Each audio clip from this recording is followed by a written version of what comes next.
বন্ধুরা, তোমরা সবাই কেমন আছো? আশা করি তোমরা সবাই ভালো আছো। রাধে রাধে। সকালবেলা ভিডিওটা স্টার্ট করলাম। দেখো চারিদিকে খুব সুন্দর কুয়াশা পড়েছে। তোমরা সবাই কেমন আছো একটু কমেন্ট করে বলো। সকালবেলা সব কাজ সেরে চলো চা নিয়ে বসে পড়েছি, চা খেয়েছি। তো আমার ডেলি রুটিন তোমাদের সাথে আজ শেয়ার করবো। চা খেয়ে বেরিয়ে পড়েছিলাম একটু মাঠের দিকে ঘুরতে। তো ছোট ছোট দেখো কি সুন্দর শাক পাতা গজিয়েছে, দারুণ দারুণ। মাঠের প্রকৃতির দৃশ্যই অন্যরকম, তাই না বন্ধুরা? তো বেজে গিয়েছে 11টা, আমাকে রান্না বসাতে হবে। তাই চলে এসেছি বাড়িতে চাল ধরে রান্না বসিয়ে দিয়েছি। আজকে আমাদের বাড়িতে রান্না হবে, আজকে সিম্পল সাদা এক তরকারি ভাত হবে। তো ভাত বসিয়ে দিয়েছি, সজনে ডাঁটা আলু মাছ দিয়ে ঝোল। ঠিক আছে, এটাই আজকের মেনু। তো লঙ্কা, এই যে কাঁচা লঙ্কা দেখতে পাচ্ছ রেখেছিলাম, মেয়ে সব একটা একটা ভেঙে দিয়েছে। ঠিক আছে, সবগুলোই ভেঙে দিয়েছে। বাজার থেকে নতুন আলু নিয়ে এসেছিলাম, বেগুন নিয়ে এসেছিলাম, সজনে ডাঁটা। তোমরা এবার হয়তো অনেকেই কমেন্ট করবে যে এই কটা সবজি নিয়ে তুমি রান্না করবে, আমি একা খাবো তাই এই কটা সবজি, বুঝেছো? আমি বাড়িতে একা, তাই আমি একার মতোই রান্না করছি।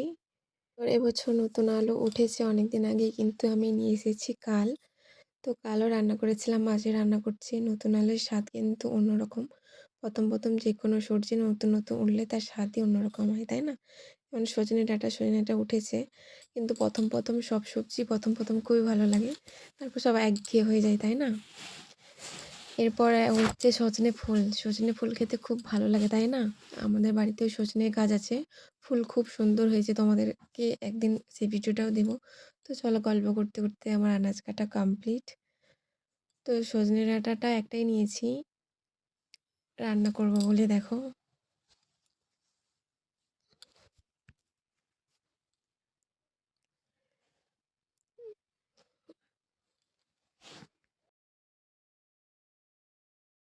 আমার আনাজ কাটা প্রায় কমপ্লিট। চলো এটাকে ধুয়ে পরিষ্কার করে নিয়েছি আমি। তো এর জন্য যে মশলাটা লাগবে সেটাও আমি রেডি করে ফেলেছি, দেখো। এরপর মাছ, 2 পিস মাছ, আমার মেয়ের একটা আমার একটা। তো এটাকে এখন ভাজা করব। চলো, কড়া গরম হয়েছে, তেল দিয়েছি, তেলের উপরে মাছ দুটোকে দিয়ে দেই। উল্টে পাল্টে লাল করে মাছ দুটোকে ভেজে নেব। আমার ভিডিওটা যদি তোমাদের ভালো লেগে থাকে অবশ্যই লাইক কমেন্ট সাবস্ক্রাইব করে দিও। যদি কোনো ভুল ত্রুটি হয়ে থাকে ক্ষমা করে দিও সবাই। ভিডিওটা কেমন হয়েছে অবশ্যই কমেন্ট করে বলো। তো চলো একে একে যা করণীয় সব সবজিগুলো দিয়ে দেই। আলুকে লাল লাল ভেজে নিই, তারপরে বেগুন। আমাকে বেগুন পোড়া আর বেগুন ভাজা খেতে খুব খুব খুব ভালো লাগে, তাই না বন্ধুরা? শীতকালে বেগুন পোড়া খুব সুন্দর লাগে খেতে। তো চলো, ভাজা ভাজা হয়ে গেছে, এরপর মশলাটা আমি দিয়ে দিচ্ছি।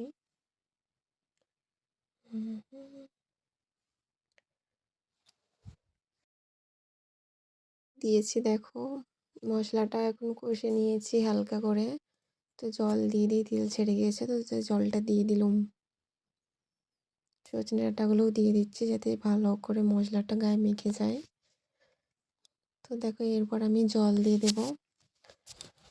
জল দিয়ে কিছুক্ষণের জন্য রেখে দেব। দেখো ঝোলটা ফুটে গিয়েছে, একটু ঝোলটা মরে আসলে মাছগুলো দিয়ে দেবো একটু নাড়াচাড়া করে। তারপর আমি সবজিটাকে সাইডে যে পাত্রটি আছে ডিশ, তাইতে তুলে নিয়ে রেখে দেবো। মাছটা যে তুলে নিলাম ওই মাছটা আমার মেয়ের জন্য ভাজা, আমি ভিডিও করতে করতে মনে নেই, মাছটাকে দিয়ে দিয়েছিলাম তাই তুলে রাখলাম। তো কেমন হয়েছে তোমরা সবাই একটু কমেন্ট করে বলো।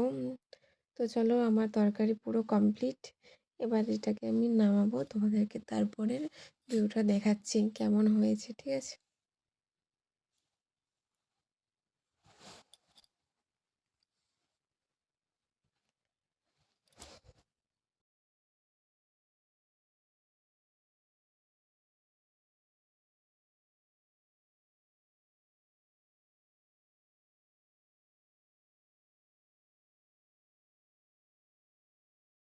বন্ধুরা, নামিয়ে নিয়েছি, খুব সুন্দর হয়েছে, একা খাবো তাই। এরপর মেয়ের জন্য দুধ গরম বসিয়েছি। দুধ গরম হয়ে গিয়েছে, দেখো।